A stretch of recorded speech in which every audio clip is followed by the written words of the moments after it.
Dial Models Workshop.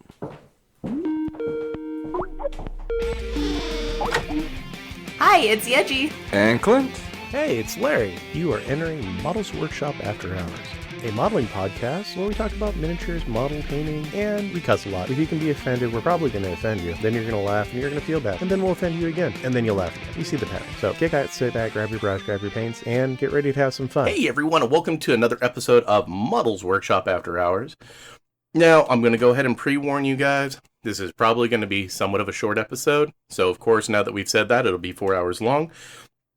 But we are actually recording on Saturday. We're not recording on our typical day because of something I went to yesterday, and it was fun.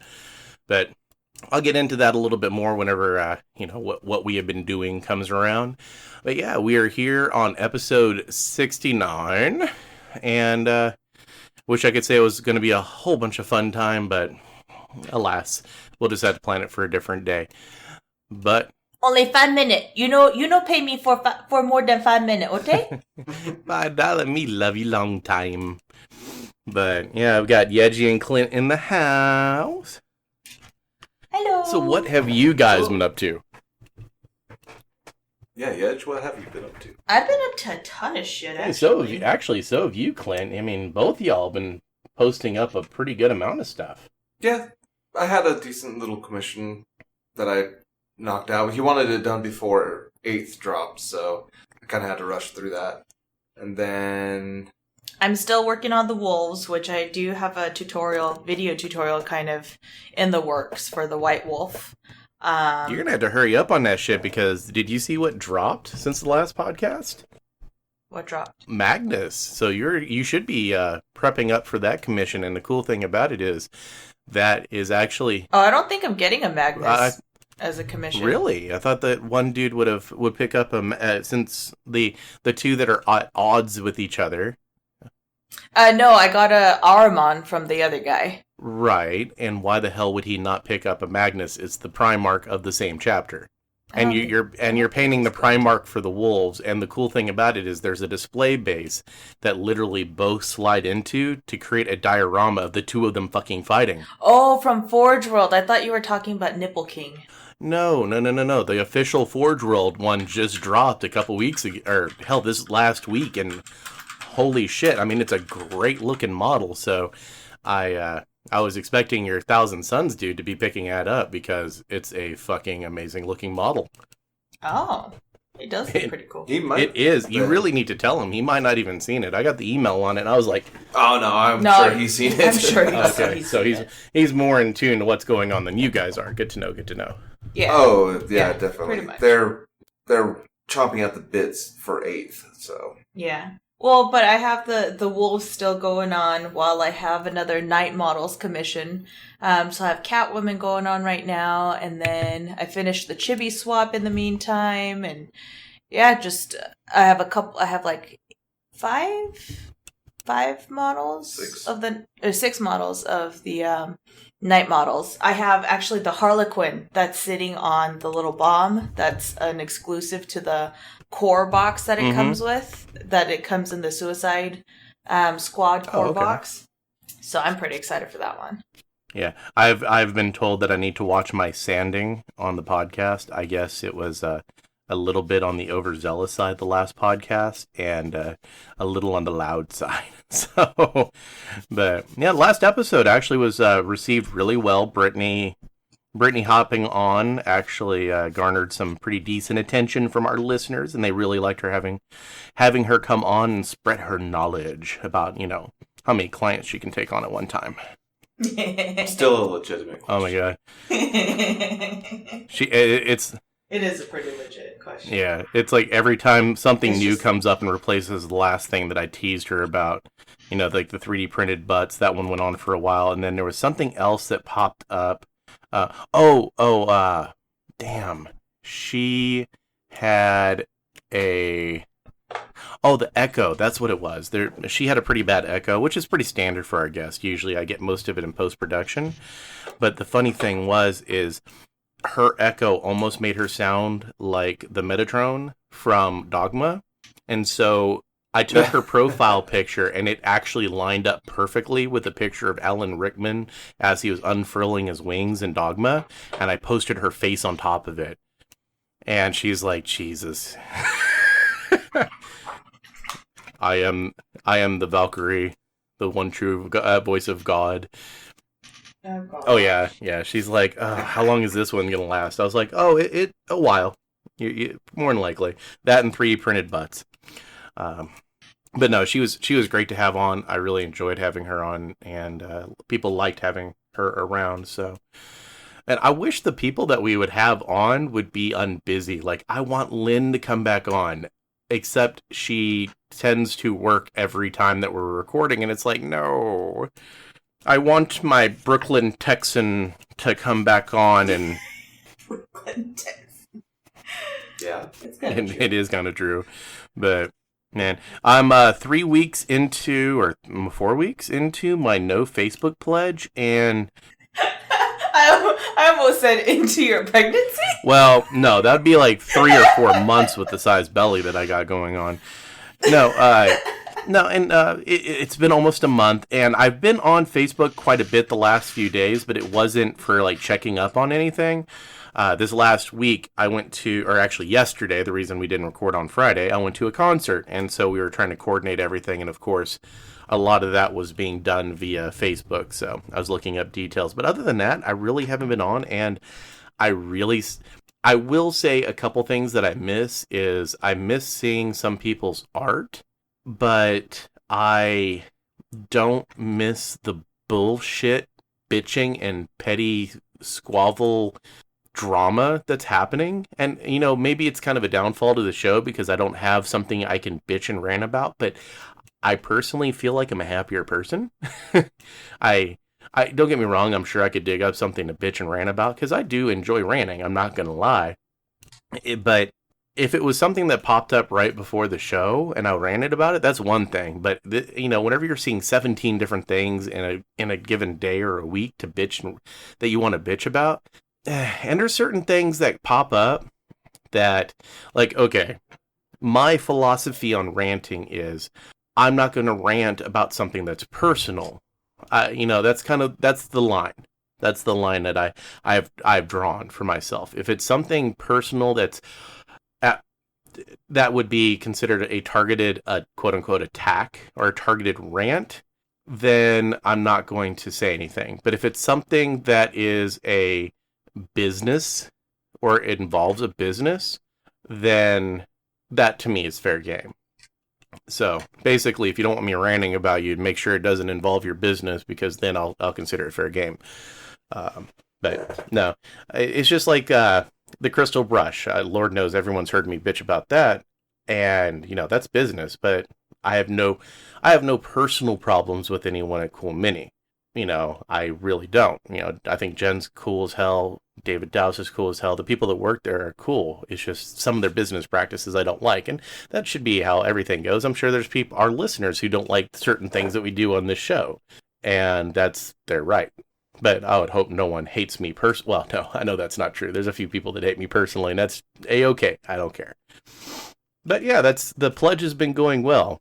But yeah, so what were the commissions that you were working on, Clint? The Thousand Suns, and that was the only one that I've picked up. Or not Thousand Suns, Alpha Legion. Is it more than the ones you were working on the last show? No, those were the ones. So okay. You were right now. I'm commission free, which is good because I need to start getting all my Malifaux painted. Right. Now, speaking of with biting at the chomps with 8th edition and stuff, are you going to get into it? I cataloged the models that we currently still have, which are the Dark Eldar, or I guess they renamed them Drukhari. Well, they were always the Drukhari. It's just their layman name was Dark Eldar. Just like Eldar have their own little term for themselves, but we just call them Eldar. Inari and Aldar. Yeah. Going through all of the models that we still own on that, I think we have like 500 points we can field. Oh, wow. That's like 10 models. But you don't... We don't have an HQ. Well, that's an easy problem to solve right there.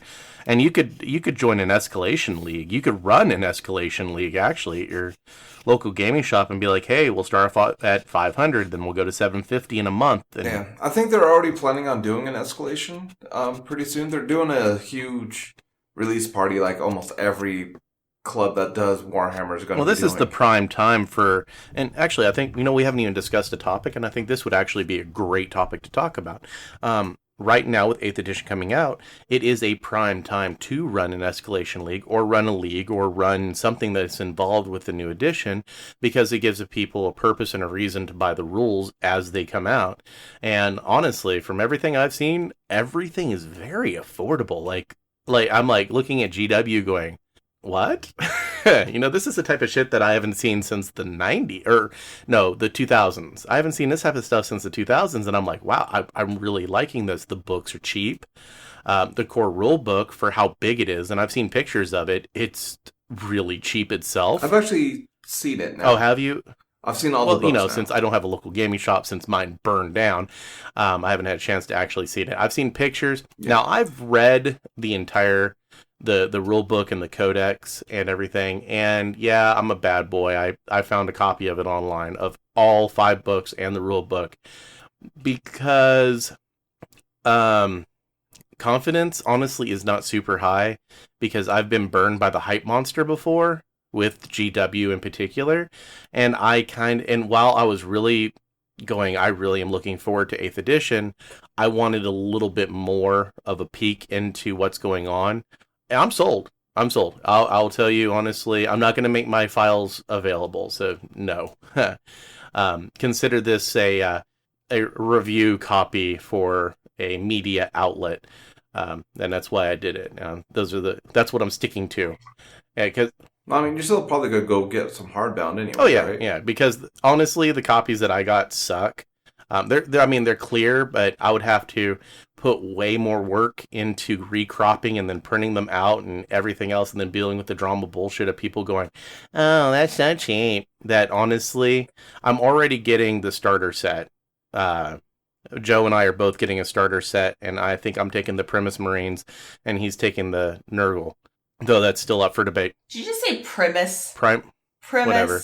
Have we not gotten to the point where we've realized that I suck at breaking down how to pronounce words? Come on, Yeji, we've been... Pronounce words. Okay. Yeah. Put your arm down. Come on, put it down. Get that big G, that G patch off your shoulder. But in all honesty, yeah, I'm definitely getting the hardbound rule book for the rule books, because it comes with the starter set. And honestly, if it's $25, which is what I'm hearing the price point for the books, and I'm sure it's official, so someone's probably going, it's 30, or it's 20, but last I heard it was 25, so I'm just taking that as a guesstimate. And if it is 30, it's still in the same realm. That buying all of them is actually really doable. I mean, it's like the old, what I used to say in the mid-2000s when we had the softcover rule books, is you'd walk into your gaming shop and you'd have $20 in your pocket, and you're like, oh, well, what'll I buy? Oh, I'll buy this codex for this army, even though I don't play it, so I have an idea what's going on. Because that's how it used to be. You used to own, like, every codex, because then you could research what your opponents are playing and everything. So anybody who's heard anything weird happening, from after about the 14-minute mark until the time you're hearing this right here, we had some audio technical difficulties, and I don't know what's going on. Skype and my computer decided to act full stupid. And, yeah, so more than likely you're probably hearing the speech going, I didn't hear anything weird. Well, you might not even hear the speech. Yeah. But if I accidentally leave it in, we had some, 20 minutes of 10 minutes of just audio weirdness. So we switched over to Google Hangouts, which if we don't have any lag, we might do from this point on. Now, whenever you were calling me on Facebook, though, I was like, I had everything set up and I could hear you guys perfect. So it was kind of weird. Yeah, we couldn't hear a word. And I was switching over the different audio stuff and whatnot, and I couldn't hear anything. Yeah. So, well, if this actually works and it's not too laggy, we may be able to invite people in our Google Hangouts and they can listen to the podcast as we record. Maybe our patrons who want to come on and actually listen to us do a live show so they can hear all this stuff that we edit out, which is like, yeah, pretty much nothing. A lot. Well, a lot and nothing at the same time. Right. They'll get a lot of the dead space that goes away. The 20 minutes on average of dead space that get removed per episode. And so... But like I was saying, with 8th edition coming out, and I've actually having a look at the books, this really reminds me of the mid-2000s, where, you know, if you had $20 in your pocket and you'd walk into your local gaming shop and there was nothing to buy, you'd pick up the codex. That's what we did back then. And now, from what they're saying, that's what we can do now. They're bringing back chapter approved. Oh my goodness, thank you. That was something that really needed to happen. And it gives even more of a reason for us to buy White Dwarfs. And yeah, people are going to be like, oh, that's just a money-making ploy. But, okay, so here's the thing with White Dwarfs. White Dwarfs used to have really good painting articles, and then they have, like, conversion articles, and they have some, like, introducing the new stuff that's coming out, and they'd have fluff, and then they'd have chapter approved. And altogether, it was a really good buy. Is it one big magazine of advertisements? Yes, because it's selling you 40K. Duh. But, honestly... They're getting back to what White Dwarf was. It's a good magazine. It's fun. It's nice to look at the pretty pictures, to look at the articles that they're doing, the actually really good quality articles that they're doing. But honestly, I don't have that, me personally, that push to buy it every month, because I can get most of that stuff everywhere. But you toss in something like chapter approved, is it going to push me to buy it? Yeah. Am I going to be begrudging that I have to buy it? No. Honestly, I think that's the straw that doesn't break the camel's back, that kind of motivates the camel to go out and actually pick up the magazine. So I think that's just adding value to the magazine itself on top of all the really good stuff that's contained within. So with everything coming out now, this isn't in the realm of painting, but it kind of is too. Because going on to leagues, and like the start of a new edition is the perfect time to start a league, because this gives reasons for all your player base to go out and buy the new edition, begrudgingly, with, you know, hype, whatever reason they have. But what you want to do first off, if you're wanting to do a league, unless you're just masochistic, don't sit there and try to come up with everything yourself, because there's 101 resources out there. Literally Google rules for escalation league, ideas for an escalation league. Go to Pinterest and look. There's dozens of ideas out there, and you can honestly cherry pick every idea that you like. And, you know, Really, on Pinterest? Everything is on fucking Pinterest. And if not, maybe that's something we should do, is go to Pinterest and actually look at this stuff. But you can come up with custom scenarios. You can do it where it's the power cost. Instead of, you know, make it a relaxed league where it's not pointed out, where you go, okay, you know, we're going to do 25 power level for this week, and then we're going to move up to 30 power level the next week, where, you know, for a standard unit, that's them buying five people for their squad, or buying a squad depending on what unit it is. Or you can do a point league. Now, there are a couple armies that are going to get shafted from the gate. Grey Knights usually suck at escalation leagues, because at 500 points, it's like a model.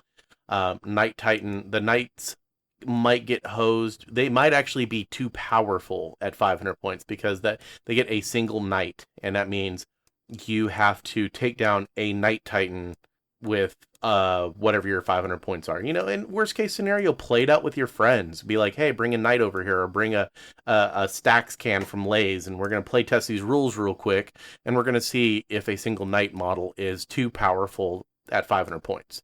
But then every week you add a little bit to it.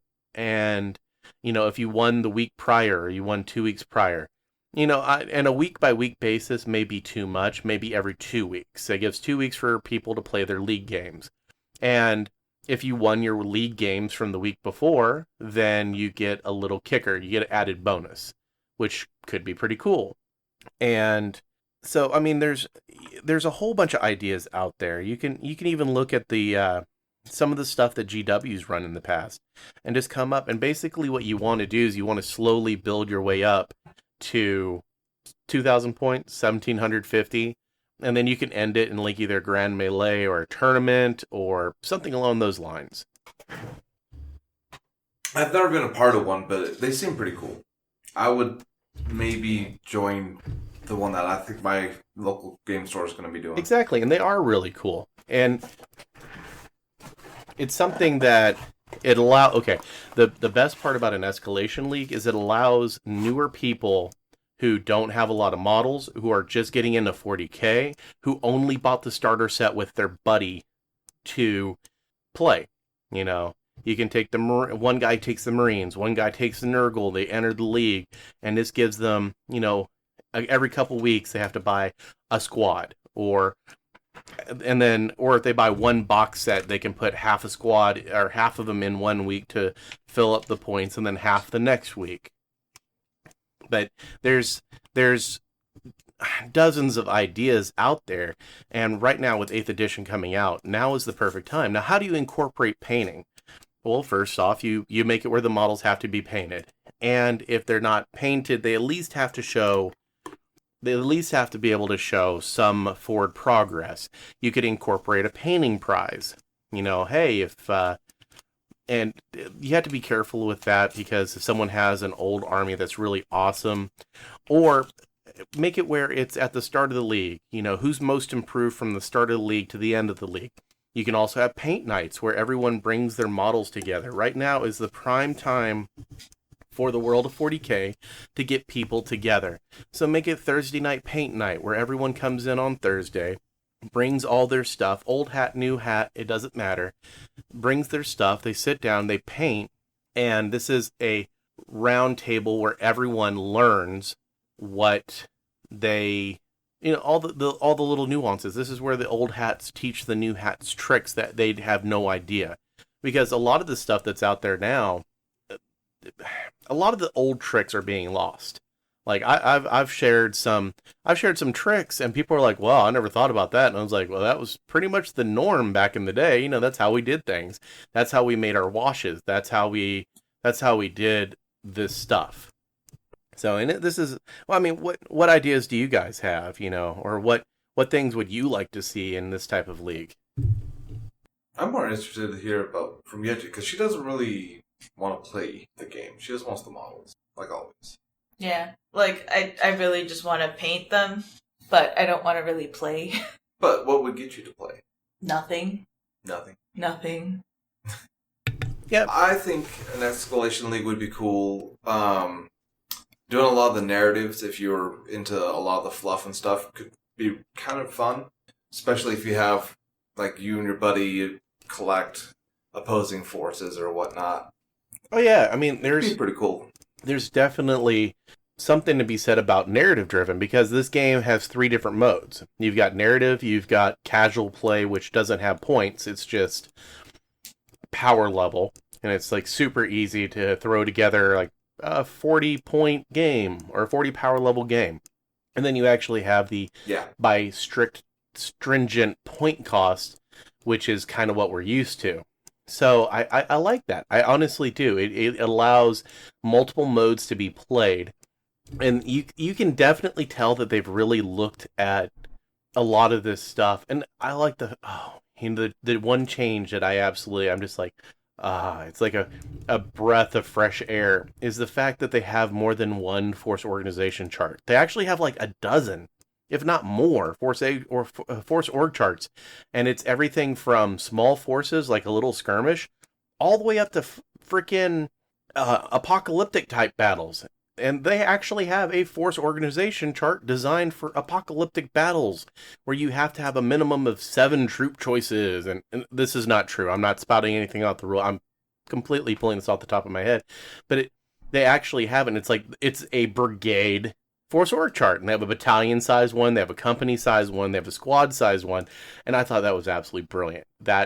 Yeah, they have like an elite one where you take like a whole bunch of elites and a couple HQs. Yeah, well, things like they have them, and here's the one neat part, and here's one thing that absolutely completely makes sense. They have a force organization chart that is identical to the way that we are used to our force org chart, where it's a HQ and 2 of it was Troops. It was the classic one, but they also have it now where they have one where it's a HQ and 2 fast attack choices, and they have a narrative explaining why, or it's like a special breach the whatever, and it actually kind of reminds me of the game where it's Gene Stealers versus Space Hulk, where it's an elite detachment going in trying to find stuff, and the Force org chart is literally an HQ and 2 elite. And they have they have that for everything. It's like a bulkhead style one where it's an HQ and 2 heavies. Why the hell did it take over 30 years? Yeah, why the hell did it take 30 years for them to pull their head out of their ass to come up with multiple Force org charts? I mean, 3rd edition was when we switched over to the modern concept of stuff, of what we had from 3rd all the way to 7th, and a lot of what we have in 8th, and that came out in 1998, 97, 98? Why did it take 19 years to figure out maybe we should have more than one Force org chart? Maybe that's a good idea, folks.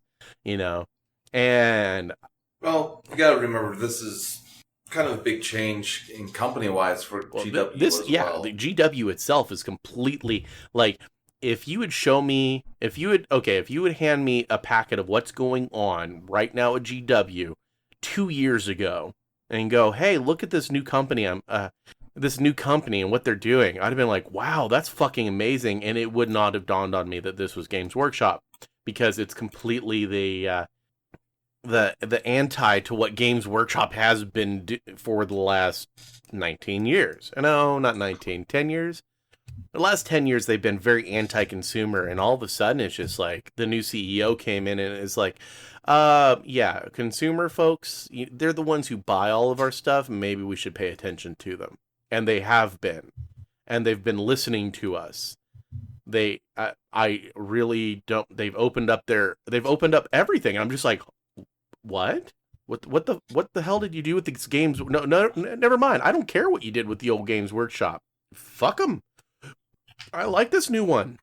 I'm just waiting for like Andy Chambers and Fat Bloke to come back, and it'd be like the 90s glory all over again. Well, time will tell. Now, speaking of rules and GW and people who work at GW, we received some really sad news this last week, and the lead writer for the Horus Heresy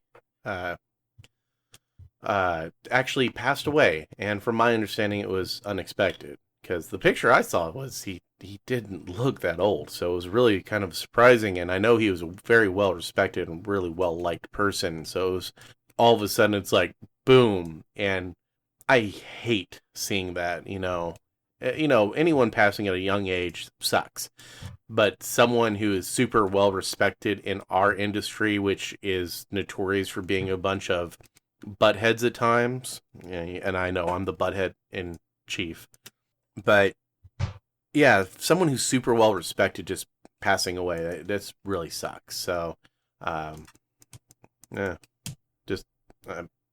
don't know whether to call it a shout out or what, but yeah, just for people who hadn't heard about that little news blurb, the lead designer for Horus Heresy, he passed away. So, but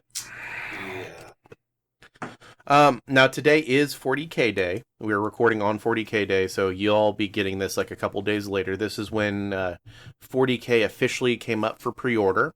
And if you haven't heard or been living under a rock, all of the rule books are at gaming shops. Not 40K or not GW stores, at local gaming shops. They've been sending copies of these out to everyone who is a 40K distributor, which is in of itself kind of mind-blowing, because that's a sign that they're really changing, because it used to be Games Workshop stores only. Now it's like retailers. And another sign that they're changing. Okay, so of course they sent out cease and desist letters about people posting up pictures of the rules that have been leaked, which is everywhere. But it seems like, okay, either one of two things happen. Either they've received, there's so many leaks out there that they are having a hard time keeping up, or they're kind of taking their time sending out the cease and desist letters. Like, it used to be when something like that would happen, you're talking hours and it'd be gone. Now we're talking days that this information is staying up on the internet. And, okay, for people who don't know, cease and desist letters, they suck. But they are they're necessary. Because what happens is, if you don't protect your IP, you can actually lose your IP. And intellectual property, if you don't know. But you can actually lose it. Because if someone takes you to court and they can prove that you have not been defending your intellectual property, the judge could come back and go, well, no, you haven't been defending it, so why are we going to, why are you picking on this one person when other people have been using it and you didn't care? And you'll lose that case. So GW kind of has to protect their intellectual property. And they're doing that by, honestly, it seems like they're sending out the cease and desist letters to create this paper trail showing, hey, we're protecting our intellectual property. But on the same token, it also seems like they're not doing it as quickly as they have in the past. And if that's, maybe there's just so many of them, they just can't keep up. And if that's the case, well, it should have been expected, because they sent books to even mom and pop shops. And some gaming stores are not as scrupulous as others. So whatever.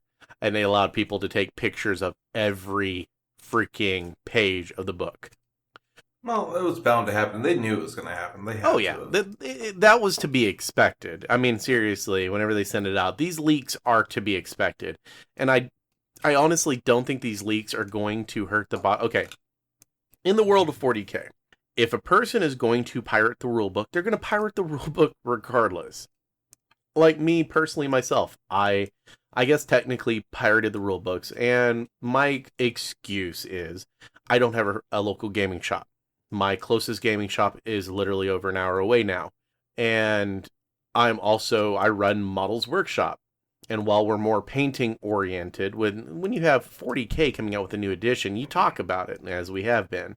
And you try to incorporate articles of painting. Like, I'm going to take the Premium Marines, and I'm going to do paint. I'm going to do like an assembly article on how to put together the Primrose Marines. So for me, I have a vested interest in actually looking at this stuff, so I can tell the people who listen, my audience, our audience, is it honestly even worth buying? And honestly, I'd say, yeah, I think it is. If you've liked 40K in the past, if you're a second edition person and you enjoyed third edition, you're going to love this edition. If you liked the earlier, like, third, fourth, and fifth edition, and have kind of been really shady about 6th and 7th, which is a lot of us, then I think you're going to like this edition. Some of the rules seem a little weird on how they're breaking down, but I think it's honestly going to speed the game up a whole shit ton. Games, they're talking 2,000 point games lasting 2 hours. And that's just people playing down and not playing it like in a quote-unquote tournament setting where people are speed playing. That's just a casual game, which is perfect. We don't need 6-hour games. Those suck. If you want a 6-hour game, let me put 20,000 points of models on the table. That's when I want a 6-hour game. And I think we have that now. As looking at the rules and looking at how it used to be and everything else, I think that it's streamlined, but it's not streamlined to make it dumb. It's streamlined to make it where people are actively engaged on both sides, which is another thing that there was a problem with. Whenever it wasn't your turn, you'd be like, let me stick a thumb up my ass because I don't got shit to do, and wander off. And us people with ADD, oh God, your opponent's turn, you just like, yo, look, shiny. Let me go play a game of Magic while I'm waiting for you to finish your turn. Nowadays, the action's like that, and you're going to be constantly rolling and everything else. And I think that is a positive change. That's something that needed to happen, keeping everyone involved. And so, but I really enjoyed it. But going back to the original topic, there's basically two types of folks. There's people that are going to pirate it no matter what. And there's going to be people, well, I guess you'd say three type of folks. There's people who are going to buy it regardless without even looking at it. And there's people who would, in my case, they're going to look at it, read it, review it, And then they're going to buy their hard copy anyways and I think that's a large number of people who have read the leaks fall into this category of they're going to read the leaks and they're still going to go out and buy the physical rule books. One, because the physical rule books gets you less drama. Two, they're not uber expensive anymore. They're affordable. And three, they just look nicer. Yes. But and they're really not all that expensive. So yeah, they're very affordable, and that's what Games Workshop needed to do. And also, folks, if my volume seems a little wonky, I apologize. We had to switch over to Google Hangout, and it is doing what Skype used to do, where it's auto-adjusting. Oh, shit. It's auto-adjusting my microphone. I don't think it's doing it to ours. I don't see it. No, we're good. Yeah. Maybe Skype. Okay, maybe Skype is screwed up like totally, and it's starting. It reselected that option where it's auto because I have Skype open too. So, y'all talk for. I mean, Yeji, explain to us why exactly you wouldn't play. Like, what makes it? What's your hatred? Fill us in. I never really enjoyed it, anyways. When I got into it, but I mean, I don't like competitive games because I get too competitive. So that's one. And I mean, yeah, the models are cool, but like, I don't want to spend another. I mean, we sold our orc army and we sold our demon army, and I don't want to spend money to get back into a demon army, or I don't see a need to buy more models for me anyways. Yeah, because I spend a lot of money on other avenues anyways. Yeah, but you're the type of person who literally owns like $2,000 worth of Kingdom Death stuff, and you're telling me that dropping 2,000? No, I was talking for I'm talking for your personal collection. I'm not talking both of y'all's combined. So, yeah, okay, $4,000, $5,000, $6,000, $25,000, whatever you have invested in this. It's mainly she just wants to paint certain models and call it good. Yeah, I mean, I've always liked the painting portion of it more, even when I first got into it. So I don't see a need to go back into it necessarily. Now, on the other side of that, you can get burnt out on games, so I don't want to burn myself out on Malifaux or something like that, so I'll probably pick up some 8th edition games here and there. Am I going to be going crazy and buying like all these models and armies and like I used to? Probably not. In fact, I know I won't. There's only 2 that I'm interested in. Okay. And I won't even get that one until they come out with Plastic Sisters. Which I honestly think we are going to see pretty soon. With the advancements. Everyone I talked to say about a year. What's that? Everyone I've talked to said about a year. Okay, yeah, that makes sense. And more than likely, guys, just to let you know, your volume probably did auto adjust because there's no way to turn it off. I just looked it up. So Google Hangouts will automatically adjust your volume settings no matter what, because it's doing it to mine. Well, because I mean, it's not really changing our one on Audacity, at least. I'm literally looking at my Audacity automatically adjusting. It's not as bad as it was with Skype. It's very small increments. Not moving, period. Yeah. It's not moving, period, on ours. Maybe you guys talk at the perfect level and it doesn't have to adjust it. Maybe I had mine set too high. Bite me. Maybe. So if it does seem a little wonky, folks, you like that too we much. are running through Hangouts, and apparently it does auto adjust a little bit. Mine's not showing too bad, and once I run a leveler, it should be fine. But yeah, no, okay, so there we go. We've got both sides of the card on getting back into it. Yeji doesn't want to because she doesn't really feel the need for more models, and she's more of a painter, and that's totally awesome. And I completely understand that. I do enjoy painting, but at the same time, I do like 40K as a... I've got dozens of paint-only miniatures, meaning they have no other purpose in my life other than to paint them. Yeji has... almost probably anybody who listens to the show probably has that problem. The nice paint-only miniatures. But I also have tons of Eldar that I would like to play. And I honestly, for being a casual gamer, I think 8th edition really does offer you something, Yeji. But not wanting to get more models because you already have a kabillion models is totally understandable. And trust me, I totally get that. I mean, granted, some of the models that came out are really cool, and I want to paint those. GW's new stuff is so if anybody wants commissions of them, like, send them over. Games Workshop's new stuff is some of the best looking models I've seen. So, and that's a pretty big boat to fill. There's a lot of these models are just absolutely gorgeous. I cannot complain one bit about them. Well, no, I can always complain about them, but will I? That's probably not. Because a lot of them are aesthetics, which would be personal reasons why I don't like them. But yeah, I mean, GW's really stepped up its game.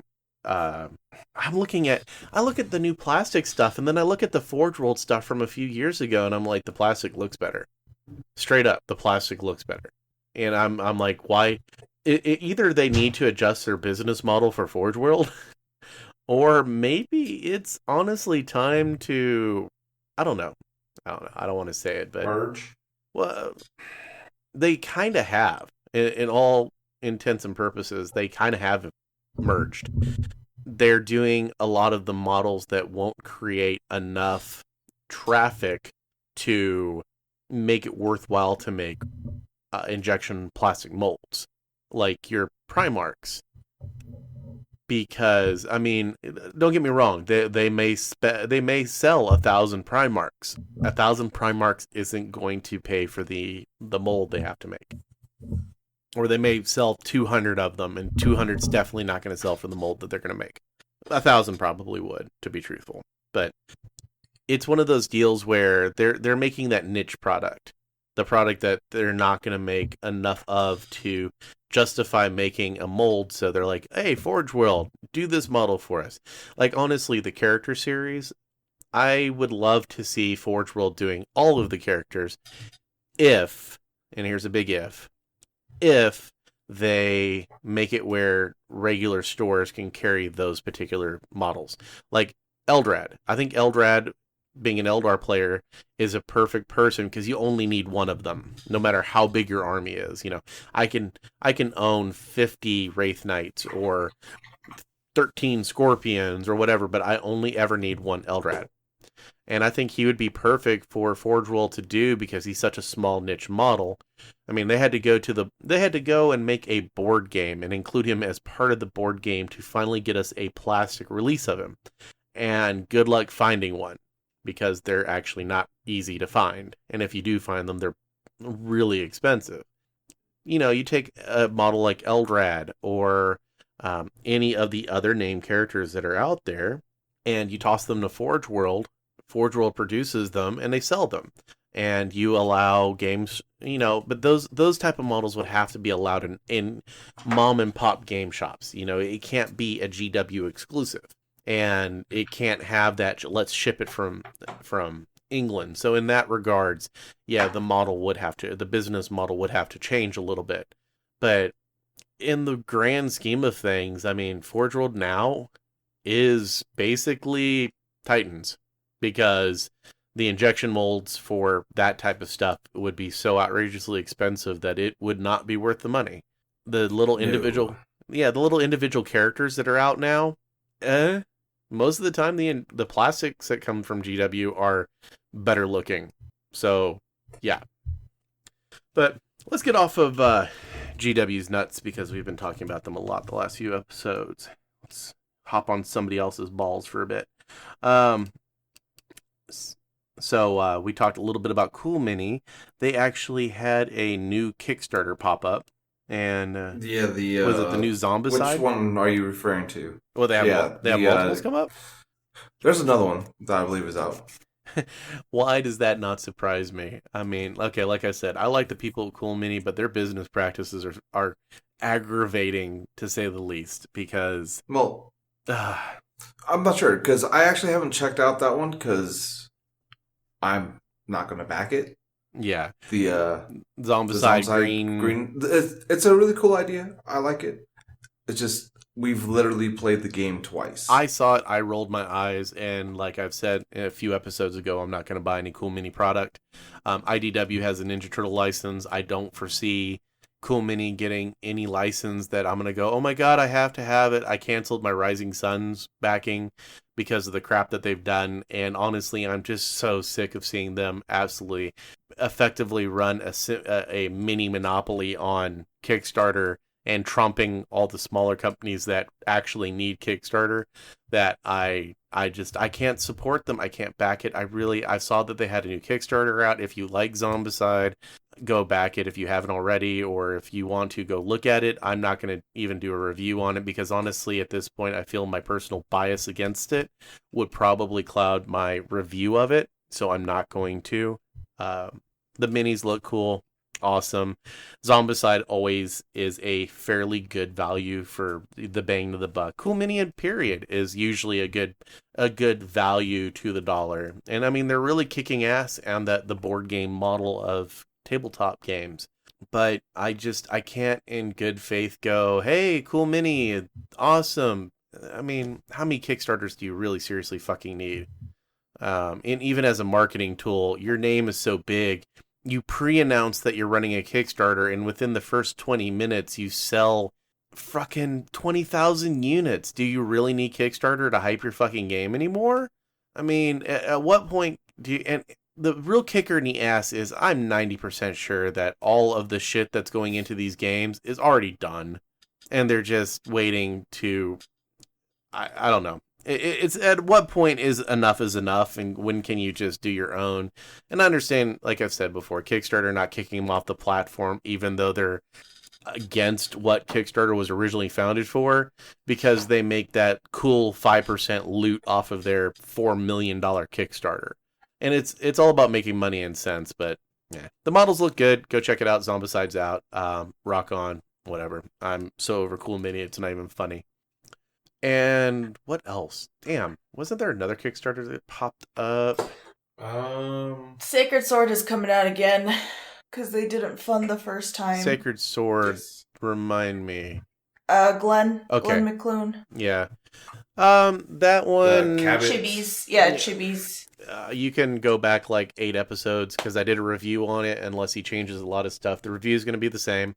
A lot of confusion as to what was an old model, what is a new model. Way too many old models that he's selling into this, with not being way too many old models that don't even belong to him are in on it. That really kind of made me go, what? His personal models looked good. The price point was actually pretty decent. I just honestly don't. I don't know. If you're gonna incorporate old models, at least make them your own and not make them from some random company B. That was just like, what? But well, it's not random technically. I know, but I'm just not mentioning names. So the random company is just a placeholder. I know what company it was. I don't want to mention them. So yeah. I hope he really looks at the Kickstarter and adjusts some things, because the models that were his actually look good. The game system sounded okay. The price point actually was on point. I couldn't complain about it. I think it was $5 a mini for Chibis. Something like that, and for Chibis, that's actually a really good price point. And honestly, if you want to include the miniatures from other games, maybe combo with Brian or combo with Tom or combo with someone else, make it a little clearer for people who are not in the know on these things that these are not models that are part of your line. That was the one thing, because I personally looked at a couple models. I was like, oh, this is really cool. I like that, and then Yeji's like, oh, that model's like 5 years old. It's from such and such miniature line. And I'm like, oh, okay, that's odd. And for the smaller chibi companies that are out there, the two that I talk to a lot, maybe doing some cross promotion might not be a bad idea. Just saying. But so Sacred Sword's coming back out. When it launches, like I said, the models were good looking. I think they were a little static if I remember right, but not like grievously so. And for $5 miniatures, yeah, And actually, the big problem that they had, because I do remember one thing I complained about was the molding process, because they were using the company that had issues with paint and glue and everything sticking to them. As we reported last episode, that's actually been solved.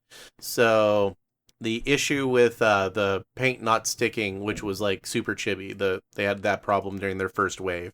Some of the impact miniatures had that same problem. That problem has been fixed. Yeji has painted a few of them. She says they're actually really good to paint now. So awesome. So that if that's the case, then the one complaint that I had about the material is gone. So more power to you. I hope you get the cool loots and you fund, and hopefully bigger Kickstarters don't trod over you, which seems to be the thing. Now, speaking of... Yeah. Oh, go ahead. I was going to say, it's kind of hard now when you have to navigate around, okay, I got to release my Kickstarter hit this time, so I don't hit this one or this one. At this point, there's no good time anymore because, okay, here's what you have to navigate against in our realm. You have to navigate around Soda Pop. You have to navigate around Cool Mini. You have to navigate around Reaper. You have to navigate around... what's some of the other bigger ones? IDW, if they do a board game, because theirs are actually pretty big too. There's so many large companies nowadays that you have to navigate around that you're kind of host. I mean, if you look at the number one through like 5 biggest games, and I'm talking games as in all platforms, they're tabletop miniatures, or they're the board game hybrid tabletop miniatures.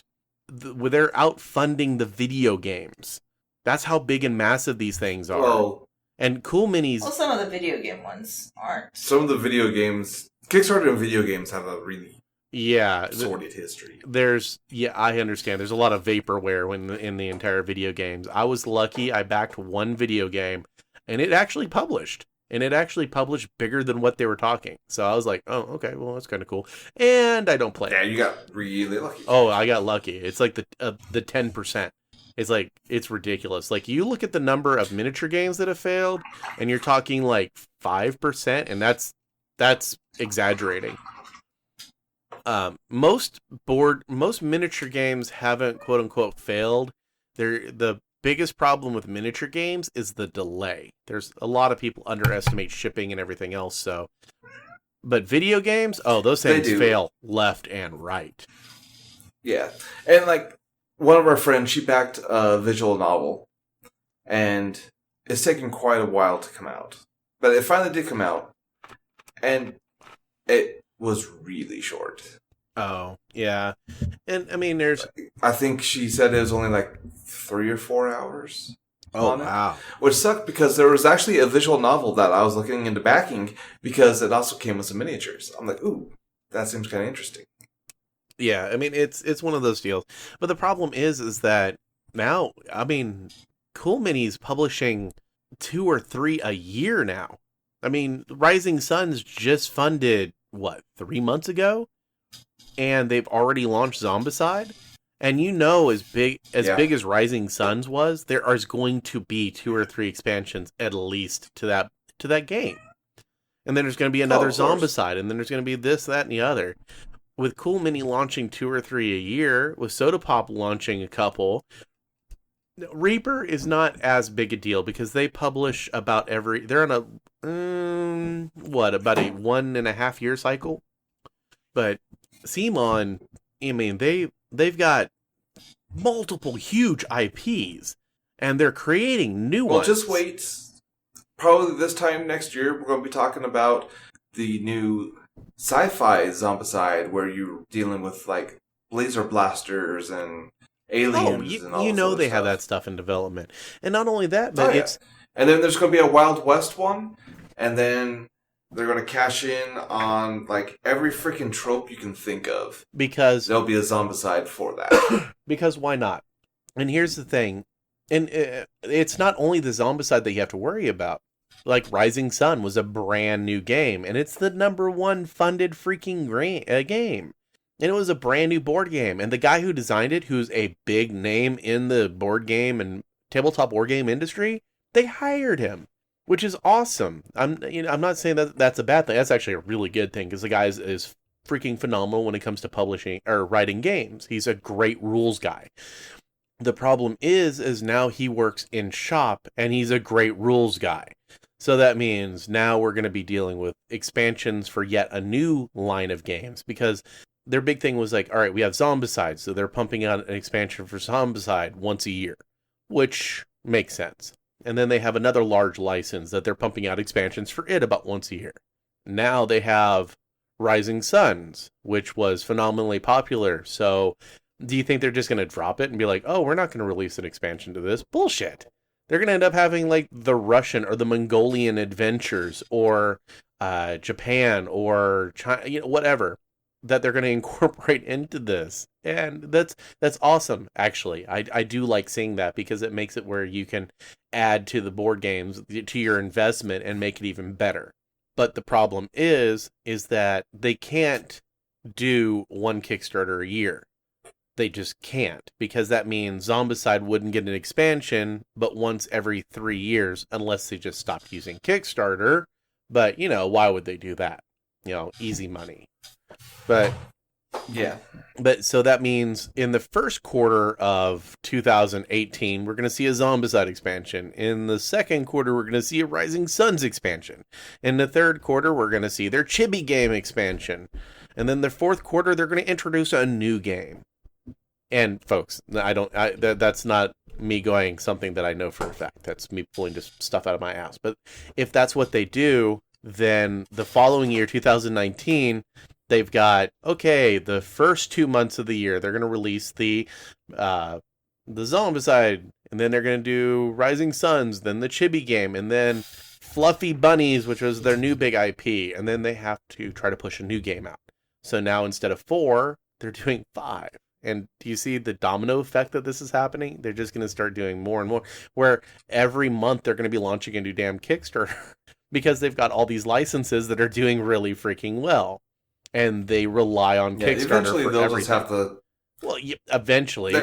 After you have 5 games in the top 10, you figure eventually would have been fucking 3 years, or a year ago, or 4 months ago, or 5 months ago. Well, no, I'm saying eventually you're going to hit the spot where your consumers just don't have the money to back your Kickstarter anymore. Which is true, which is a problem that they have to look at. But the problem now is they're killing Kickstarter for everyone who isn't them or Reaper. Look at the numbers on the smaller Kickstarters. More and more miniature Kickstarters are failing because people don't have the money, because they're putting all of their money towards these big Kickstarters. Like when Kingdom Death comes out, people drop 15, 16, 17, they drop their entire year's worth of miniature budgets on stuff like that. Yeji. And then No, that wasn't our year's worth. We're still buying models. Well, it was supposed to be a year's worth, but whatever. Supposed to. Yeah, $4,000. Who cares? Bargains were made. Right. Y'all not even eating ramen anymore. You're all just eating. There may have been a Crossroads demon involved. Best deal ever. But the thing is that it's a shame that people are not able to use Kickstarter for what Kickstarter was intended for. Like, honestly, Sacred Sword, other than the fact that it wasn't really pushed all that well, it should have funded.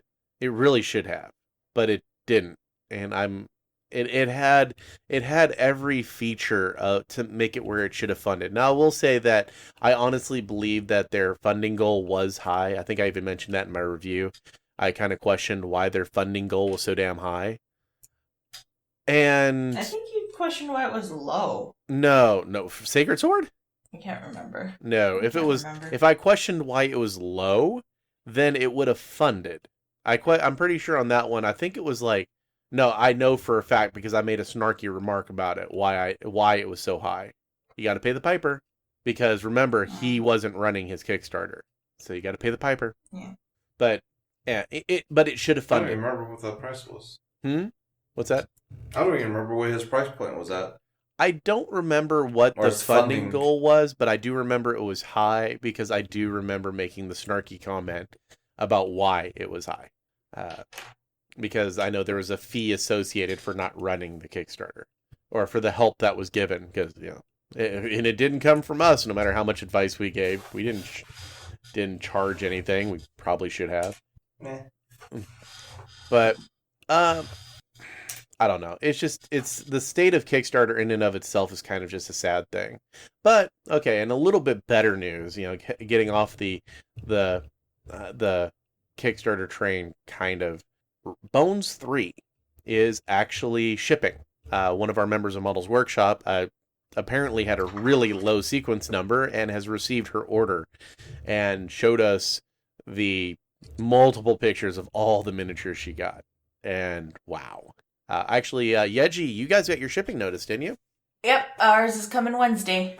I, too, have received my shipping notice, even though last time I checked, mine has not officially been turned into the UPS, so I don't have a quote-unquote delivery date yet.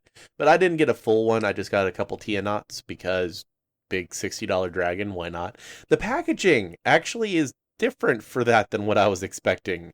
Did you happen to notice on Rise? Yeah. I was expecting... It's not the retail. That isn't the retail box? Why not, though? That would actually... It's not the retail box. That actually makes more sense as a Saves retail money. box than what their typical retail box is. Save space.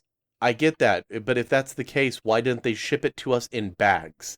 Why put it in a preformed, vacuumed tray inside a box with a clear window? I don't know. If that's not the retail box, then what they're sending the Tianats in makes no fucking sense at all. Okay, so for anyone That's who just hasn't... what I heard, that it wasn't the that it wasn't the whatchamacallit box. All right, so for people who have not seen one of the Tianats, which I don't remember its real name, it's the big 5-headed dragon. Someone made what she said. So what the joke was, because it's basically Tiamat from D&D. It's a big 5-headed dragon, and someone's like, "Well, we can't call it Tiamat because that's copyrighted." So they started calling it Tianat. So, and I caught on to it too, so I started calling it Tianat. All right, so the packaging for the Tianat is a big tray like you would get chocolates in, where every little compartment is preformed around a certain part inside a large box. Now, if you've ever been to Walmart and seen the Pokemon boxes, where they're large, rectangular, but kind of thin boxes with the boosters displayed and everything else, that's kind of what it looks like. It has all the little parts on display and everything else, which is really different for the large models for Reaper. Typically, it's a box that has the artwork of what the model looks like painted on the box, just for putting up on the shelf. That is what the standard, or for larger dragons such as Goth and them, it's like a little clamshell suitcase looking deal. It's actually pretty nice, but it's a larger plastic case. But this one that I saw is like, okay, well, that's different. It's highlighting everything else. But these are people who already purchased it. So for them to go through that trouble for something that's not the retail box doesn't make a lot of sense. Because why not just throw everything in boxes like they typically, or just throw them in bags? We've already bought them. We don't need to be sold on these models. We've already paid for them. So why not just ship them in a plastic bag? Save space, because those boxes are quite large, really large actually. So that's why my confusion is to, if those aren't the retail boxes, why the fuck are they doing it? Because it just seems like a big waste of money. I don't know, dude. Oh no, I understand that you don't know Yeji.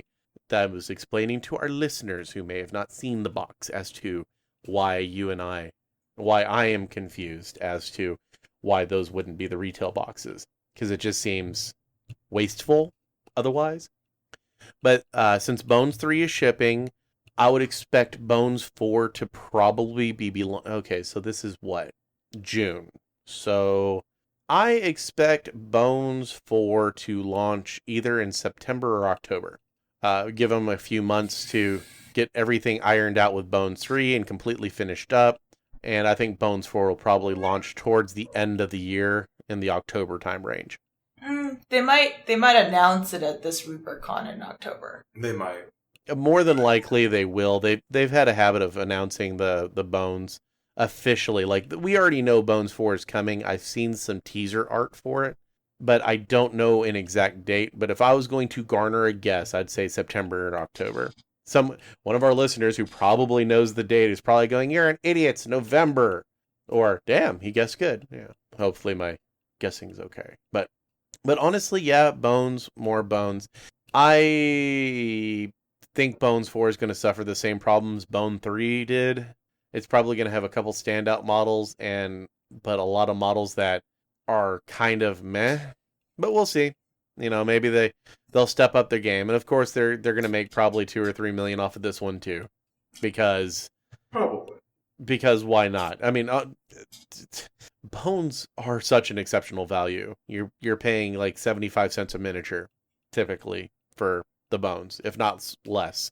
Sometimes it's even less, depending on how many stretch goals are unlocked. So, like I said, I didn't buy the main core. Actually, Yeji, did you guys buy the full box? We did. Okay, so they're going to get everything, the whole kit and caboodle in. Me personally, I cherry-picked a couple models that I really wanted, which was the Tianats. Oh, we also got it because we want to curve the kids into painting them, so. When we start doing teaching and stuff over at... It's pretty cheap models that we can... Oh yeah, like my son goes to the gaming club and they have D&D games and everything else. And what I did, I walked in with my box of Bones, dumped them out on the table, told them to grab some minis. And they're like, "Really?" And I was like, "Yeah, please." I pulled a few models that I did not want to give away out of it, like the ones that I really wanted to keep. I pulled those out, and otherwise I was like, "Hey, I let everybody pick out their player character, and then I let the DM take a few monsters for their game." So that was really cool. And yeah, I don't know. Maybe depending on what's there, I might actually chip in and pay the money for my local gaming club, for the local school gaming club, and give them to the teachers so they can use them. And yeah. Oh, speaking of which, if you have any Bones models that you just have laying around that you don't care about, go and find schools who are running programs. And if you know of a school that's running like a D&D game or D&D club or anything else, hell, drop me a line. Maybe I can make a database of it. And if someone has some extra Bones models, I can hook the school up and the person who has the Bones models and go, "Hey, drop them these." Because, we need more D&D out there. And we definitely need more miniature painters out there. So pretty cool. Yeah. The gaming club in Louisville, of course, wrapped up because we're on summer break now. And they did... it keeps getting bigger and bigger. I think they have a second teacher that's joining the curriculum next year. And it got to the point where there was actually a petition sent around because they wanted to continue playing, even though because all clubs activities ended a couple weeks before school ended. Yes, and the kids put forward a petition saying that they wanted to continue playing because they thought it was a worthwhile teaching, and they were learning so much from it. And that right there is an absolute that was beautiful. And the great thing about it is they play a lot of Age of Sigmar because the rules are free. And guess what they can play now? They can do 40K because the core rules are free. And the rule books are actually very affordable. And I don't know. I love that. I love that GW is something that can be brought into schools now because it's affordable. And so it's just I love that. That's a success story that just gives me a warm fuzzy because I just love seeing that type of stuff, and I loved incorporating it even into my local school with the teacher there and helping them out too. So, man, oh man. Speaking of Bones, a nice little segue, completely unintentional, but yeah, what I went to on Friday night was actually a Bone Thugs and Harmony, which come to find out, I guess, is an oldies group now because none of the younger generation have heard of them, Yeji, and it's like, yeah, they only sold 25 million albums and have a couple Grammys and that type of stuff. But I went and saw them in concert, and it was really cool because I've been a fan of theirs since '94. Like, when they first came out, I've been a fan of Bone Thugs. And when I was like 5? Yeah, exactly, when you were 5. But I was a fan of theirs. What music was? What? Oh, you didn't understand what I didn't understand what No, you understood was. what music was. Or English. I didn't even know what English was at that point. Oh. I didn't know English until I was like 5.5, 6. Oh, well, okay. I guess that is kind of an excuse. But no, it's a band that I've really enjoyed forever. And they had a concert in Columbus, Ohio. The tickets at the tickets were $25 a pop. And so me and a couple friends went to it. Okay, so this is the timeline. We came in, and I took over driving at like 8 a.m. And I drove in, got home, bought dinner for the family. It was pizza rolls because, I wasn't going to be there. Took a shower, got ready, gave the kids hugs and kisses, hung out with them for a little bit, and then we left around 4. Well, Columbus, Ohio is over 2 hours away from me. So we had to drive to Columbus. We got there, and the show actually sold out because we were going to buy one ticket at the door.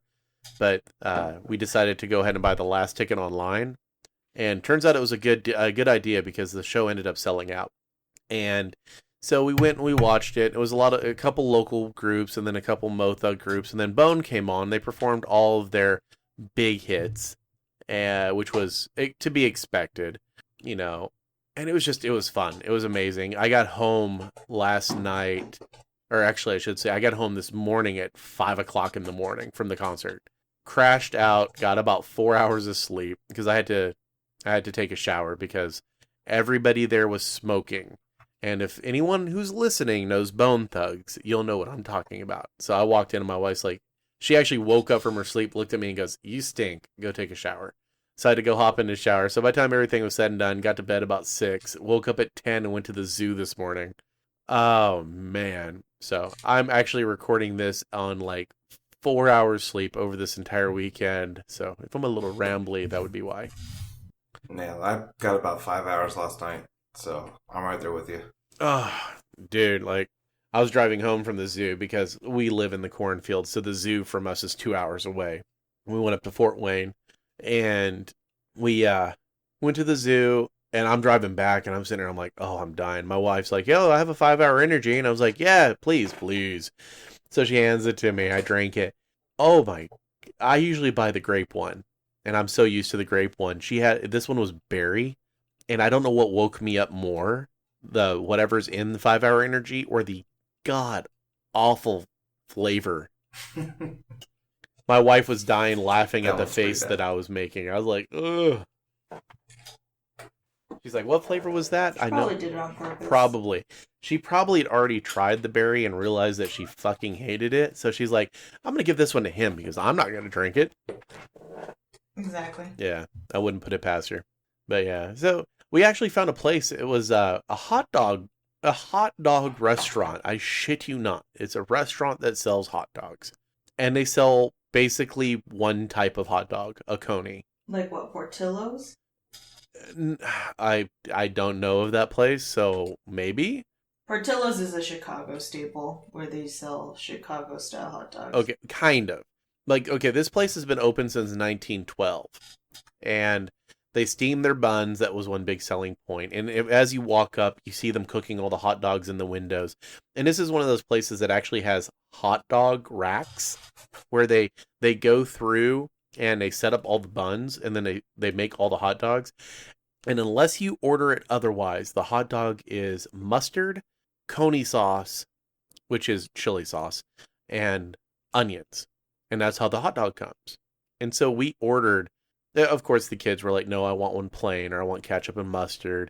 My wife was like, no onions. But we ordered all these, and we got them, and wow.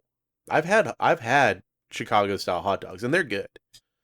But these were really, I have no idea where they source their hot dogs. It's not Oscar Mayer. They're not buying Oscar Mayer hot dogs.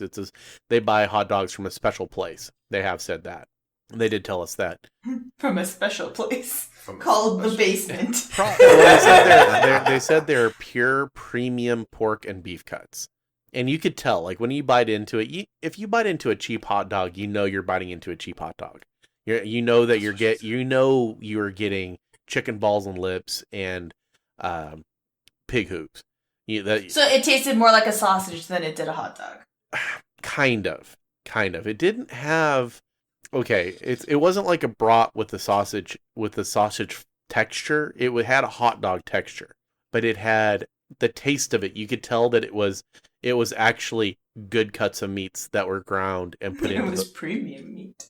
Right. It was a premium cut. Well, yeah. I mean, okay, it's the difference between Oscar Mayer and It's like the difference between Oscar Mayer and Hebrew National. Whenever you eat a Hebrew National hot dog, you know it's a pure beef hot dog. You can taste it, but it still has the texture of a hot dog.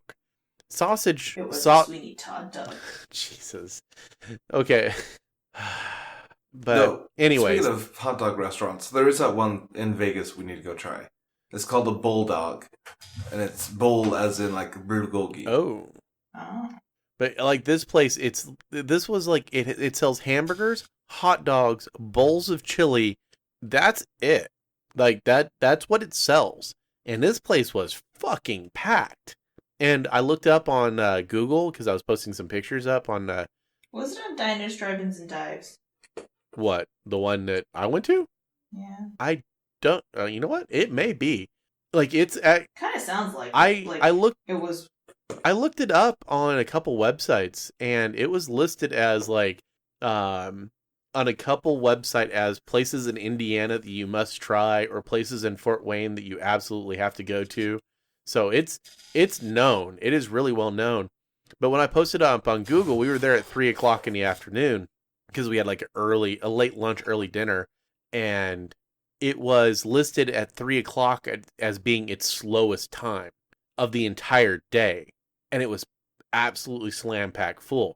This hot dog place, which I will say it's basically an overglorified hot dog cart, had 9 people working there, and they were all busy cooking hot dogs. And I mean, that's how busy this place was. It was kind of almost mind-blowing, just like, wow. And the hot dogs are like $1.50 a piece. The burgers were $3. And everyone there was like, my daughter who hates hot dogs in more ways than one, actually had it, was like, these are freaking good. These are really, really good. But their chili is award winning, and I had a bowl of their chili, and yeah, it's not Texas style chili. It's definitely a different. It's a soupy type chili, but it was freaking amazing. So it's definitely one of those places. I don't even remember the damn name of the place, but it's, if you look up just look up Coney Island hot dog, Fort Wayne, Indiana. It will pull up. It's right there off the square, right off the middle of town. Big ass parking lot right next to it. $1.50 hot dogs, some of the best hot dogs I've ever had. So if you're ever in Fort Wayne, you've got to go there. You have to, even if you only grab a single dog.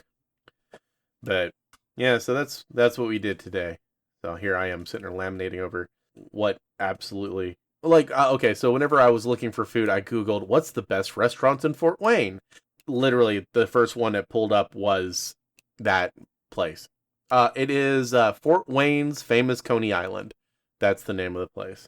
So shout out to that place for absolutely stuffing my entire family full, plus a friend, for under $50. And that may sound like a... Full of hot dogs. Full of sausages in our mouths. Oh yeah, with that special sauce. Oh yeah. Oh. Speaking of long days, I have another long day ahead of me. So yep. I think we should wrap this up. Yeah, and I have to actually edit this as soon as we finish up, which means, folks, you're probably not going to get a lot of editing, and this is actually probably one of our shortest episodes that we've had in the last 6 months. So. Sorry or thank you, depending on how you look at it. But anyways, thank you for tuning in to Models Workshop After Hours. We do this because we love doing it for our listeners. If you want to do something, okay, we do have a Patreon. It's in the description. We beat it to death. You can always Google it. If you don't have anything to give, and we totally understand that, if you want to help us out as a show, if you're listening to this through iTunes, simply go to iTunes, leave us a short review, and give us a rating. That helps out immensely. If you don't have iTunes and you want to help out, do you have painting friends? Let them know about the show. Word of mouth. That's the best type of advertising we can get. Just let a friend know. And it's free. Doesn't cost you a thing. and hopefully it gets us out there to listenership, which is surprisingly how a lot of the times we'll go through bursts of listeners like growing. We'll get like, and you can always tell whenever we get a burst, because even if we get 20 new listeners at the same time, it has enough of an impact on our traffic that you can tell. Because what happens when you get new listeners is they go back and listen to your back catalog. So we had one guy who started listening and literally digested our entire catalog in like 3 weeks. So that's one person caused an additional 60 downloads. Now, when you get like, now imagine even 5 people doing that. And all of a sudden, hey, look, there's an additional 500 downloads that are unaccounted for. So, and that's honestly all, when we talk to people, it's like, hey, thanks for joining. You know, if they message us and talk to us, it's like, hey, how'd you hear about the show? Oh, my friend Frank over at the gaming shop was talking about it. And I listened and I liked and I digested. So if you like the show, let your friends know. I mean, that helps out a lot. So, but thank you guys for listening to Models Workshop After Hours, where we do this for you guys. You got any closing remarks? Bye. Bye. Bye. Thank you for joining us for another great episode of Models Workshop After Hours, your one-stop podcast for laughs and great painting advice. We come out at least every other week, barring emergencies and holidays, of course, covering a wide variety of hobby topics and basically talking about life in general. When you're not listening to us through your favorite podcatcher, you can find the entire crew hanging out at facebook.com/The Models Workshop. That's all one word smushed together, sharing all the cool things that we find floating around the internet and giving out painting advice. You can also find Larry on Twitter and Instagram at MWAH Podcast, and Yeji and Clint at the same at Snickernack, which is NICKERNACK. If you like what we do, please make sure to drop a quick review on iTunes, Stitcher, Google Play, or whatever service you listen to us on. This helps us out greatly and gets the word of the After Hours out to everyone. Models Workshop is done out of pocket. We have no advertisers because we like to be able to be completely truthful with you. If you want to make a donation to help us out, you can at paypal.me/Models Workshop, or you can do a monthly service at patreon.com/Models Workshop. Once again, thank you for listening. Until next time, grab those brushes, paints, and get to painting.